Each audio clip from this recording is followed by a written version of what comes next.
Pada pagi hari ini saya akan berbincang bersama dengan Mas Indra Chen, Investment Banking Panin Sekuritas. Mas Indra, selamat pagi. Selamat pagi Mbak Prisa. Terima kasih sudah bergabung bersama kami pada pagi hari ini. Kita akan membahas terlebih dahulu mengenai harga komoditas CPO yang mengalami kenaikan yang cukup signifikan. Kalau dari Oktober ke November harga acuannya naik sekitar 7%. Bagaimana Anda melihat peluangnya terhadap pasar saham khususnya yang berbasis CPO juga?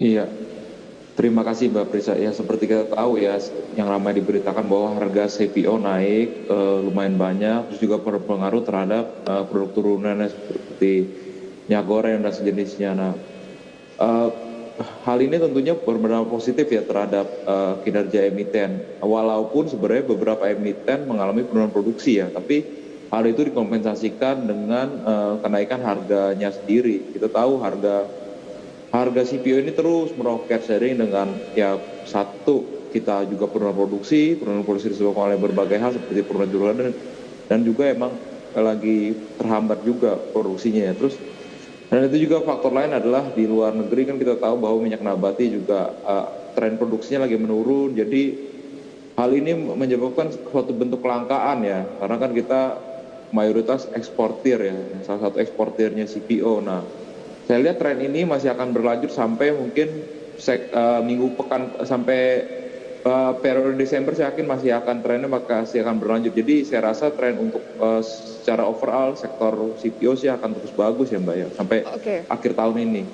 Mas Indra, dari awal tahun sampai dengan saat ini kenaikan dari harga CPO benar sudah di atas 50%? Iya betul. Untuk komoditasnya ya. Oke. Kita lihat untuk emiten-emiten yang masuk ke dalam emiten CPO, bergerak di bidang CPO atau perkebunan ya. Berdasarkan data Bursa Efek Indonesia, dapat Anda saksikan di layar kinerjanya pemirsa 3 bulan terakhir. Oke, kami urutkan yang pertama adalah PT Cisadane Sawit Raya Tbk atau CSRA. Dengan kinerja 3 bulan terakhir naik 51,3% di 460, SSMS atau Sawir Sumbermas 40% di 1125, LSIP naik 29%, DSNG Dharma Satya Nusantara 13,7%, dan posisi kelima ada SMART 13,3% di 4520. Ada sekitar 11 emiten namun 5 teratas adalah saham-saham itu. Kalau rekomendasi dari Anda melihat emiten berbasis CPO yang masih layak dipertahankan atau dibeli yang mana, Mas Indra? Kalau saya sih selalu merekomendasikan untuk emiten yang blue chip ya seperti Astra Agrolestari dan juga PP London ya, LSIP ya. Oke. So far 2 itu sih Mbak. Oke, mengapa lebih ke yang blue chips? Karena kalau kita lihat yang blue chips ini kalah dengan yang second dan juga third liner kalau melihat dari segi performa sahamnya ya selama 3 bulan terakhir.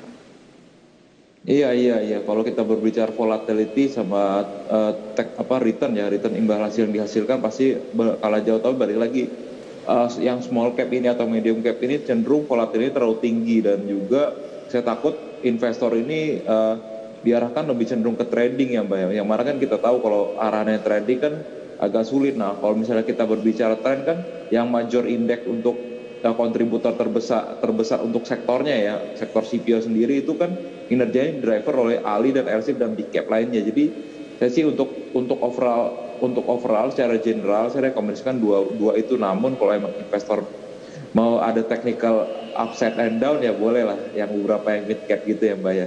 Oke. Jika ada pernyataan seperti ini Mas Indra, harga komoditas CPO ini kan momentum, nggak selalu mengalami kenaikan. Sama seperti batu bara kemarin gitu ya. Nah bagaimana kita disarankan lebih ke saham-saham yang LSIP dan juga ALI ini kan lebih ke agak medium to long ya. Sementara momentum kenaikan dari harga CPO ini kan cuma sementara. Jadi kalau misalnya analis lebih suka trading dan merasa lebih cocok di second dan third liner, bukankah seharusnya demikian? Iya, jadi gini sih Mbak, yang apa Mbak yang utarakan itu tepat juga, betul sekali. Namun balik lagi, tren ini saya lihat kan seperti Mbak ketahui ya, trennya akan seasonality effect. Makanya saya prediksi tren ini hanya akan berlanjut sampai Desember nanti. Nah, honestly saya khawatirnya kalau beberapa emiten-emiten yang mid cap dan small cap itu dia volatility-nya kenceng di awal, begitu di tengah-tengah jalan mungkin tren CPO-nya masih bagus, tapi marketnya udah taking profit, Mbak. Saya khawatirnya kayak gitu. Oke, Nah, kalau jadi udah misalnya agak mahal ya. takutnya banyak taking profit, banyak aksi spekulan yang taking profit. Nah itu juga menyebabkan sahamnya kan turun. Tapi kalau kita lihat beberapa saham big cap kan, dia cenderung kan diakomodasi oleh fund manager dan sejenisnya yang mana volatility lebih rendah seperti itu, Mbak. Oke, berbicara volatilitas lebih aman lah ya. Betul. Oke, kalau PP London Sumatera atau LSIP 3 bulan terakhir naik 29% di 1380, kira-kira peluangnya akan seperti apa? Kita beli di level berapa? Kalau untuk LC sebentar saya buka chartnya ya. Boleh. Dan juga untuk AALI juga bagaimana? Karena kalau kita lihat pergerakan dari AALI tidak masuk dalam 11 saham dengan kenaikan cukup signifikan di sepanjang 3 bulan terakhir. Jadi tampaknya pergerakannya agak sangat slow ya. Iya. Jadi kalau LSIP sendiri Mbak sudah perhatikan bahwa dari semenjak bulan lalu ya itu menaiknya cukup kencang dari 1.000 naik ke 1.500. Mas Indra Ali ini naik 3 bulan terakhir hampir 25%. Jadi cukup signifikan juga. Iya. Betul. Support untuk LSIP resistannya? Halo, maaf. Support resisten untuk LSIP dulu kemudian Ali. Untuk LSIP sih bisa ambil di posisi support 1350, kan closing kemarin kan 13.8. Nah itu udah dekat, jadi boleh untuk take profit bisa take profit di resisten di 1.500. Nah untuk Ali sendiri, Ali ini cenderung belum, supportnya masih tergolong jauh karena supportnya di rentang 1.400 sampai Ali itu di 10.400. Nah untuk resistennya di 11.000, Mbak. Oke, jadi buy on weakness ya untuk LSIP dan juga AALI. Tapi kalau berbicara jangka pendek atau mau langsung, tampaknya lebih dekat ke LSIP 1350 ya. Betul. Untuk belinya dan 1.500 untuk bisa jual dulu. Kalau AALI tadi di 10.500, jualnya di 11.000. Masih bisa di hold sampai akhir tahun? Iya, saya optimis sih untuk gua ini karena kan mereka juga big cap kan, leadingnya. Jadi aku yang harapin Santa Claus Rally utamanya ya, window dressing di Desember itu akan membantu kinerja sahamnya juga. Oke, jadi dari Mas Indra selaku investment banking Panin Sekuritas meng-highlight lebih ke AALI dan juga LSIP kalau berbicara mengenai CPO ya. Betul. Oke, kita ke saham pilihan pemirsa pada pagi hari ini dari Panin Sekuritas dapat Anda saksikan selengkapnya di layar. Yang pertama ada EMTK. Direkomendasikan beli dengan support 1.850, resisten 2.000. TPIA beli support 7.200, resisten 7.650.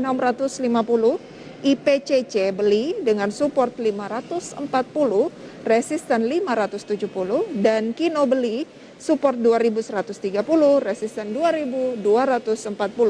EMTK terlebih dahulu, Mas Indra, kenapa Anda merekomendasikan EMTK dengan support dan resisten tadi? Ya, kalau MTEK sendiri saya lihat lebih ke teknikal ya. Saya lihat patternnya lebih ke teknikal. Kalau untuk kinerja sahamnya sih saat ini belum. Aku lihat kemarin ada sedikit volatility, jadi kemungkinan ada potensi kenaikan lagi di pekan ini khususnya ya, seperti itu. Oh, jadi pure ini lebih ke teknikal ya? Oke. Manfaatkan teknikal dengan beli di support 1850, resisten di 2000. Kalau sekarang di closing 1900 berarti tunggu dulu ya. Betul. EMTK, kemudian TPIA? Ya untuk TPIA sendiri harganya udah cukup murah ya untuk kita sebagai investor ya. Saat ini kan harganya udah cukup low ya di 7275 closing kemarin. Jadi harusnya sih aku lihat di akhir tahun ini dia ada window dressing. Jadi walaupun teknikal, walaupun kita simpan hold 1 bulan, masih ada potensial sih ya kalau untuk TPIA sendiri ya. Seperti itu, Mbak. Karena masih murah, jadi masih menarik untuk dibeli. Supportnya di 7.200 sudah dekat, sekarang 7.275. Kemudian resisten terdekat ada di 7.650 ya. Betul. Oke.